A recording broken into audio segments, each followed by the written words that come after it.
సీట్ల కోసం కక్కుర్తిపడి ఆయనని తీసుకొచ్చి తెలంగాణకు సిపిఐకి అధ్యక్షుడిని చేశారు. మరి వాళ్ళకి సిగ్గుండాలి కమ్యూనిస్టులు అని చెప్పుకోవడానికి. కాదన్నా వాళ్ళ సిద్ధాంతాలు నీళ్ళ కోసం కొట్లాట, పేదల కోసం కొట్లాట. మరి ఖమ్మంలోనే మెయిన్ లీడర్లు ఉన్నారు కదా. కాంగ్రెస్ అమ్ముడు వేయండి, ఏం చేస్తాం? రాజీ పడ్డారా? అమ్ముడు వేయండమ్మా, అంతే. సీట్ల కోసం అమ్ముడు వేయండి కదా. మొన్న బీఆర్ఎస్ బేషరతుగా సపోర్ట్ ఇస్తామంటే వద్దని చెప్పి కాంగ్రెస్ తోకబట్టుకొని పోలేదు. ఆయన ఎన్నుకున్నది అక్కడ కాంగ్రెస్ సపోర్ట్తోనే కదా. ఈ అధికార పార్టీతోని రాక్షస ప్రవృత్తి ఉన్న పార్టీలతోని వీళ్ళు కలిసిపోయినాక ప్రజలకు దిక్కేవారు? కమ్యూనిజాన్ని పొందబెట్టేసేళ్ళు.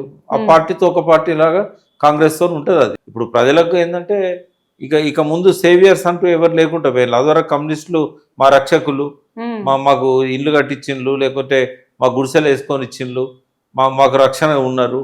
అటువంటిది వాళ్ళకి అటువంటి పేరే లేకుండా పోతుంది.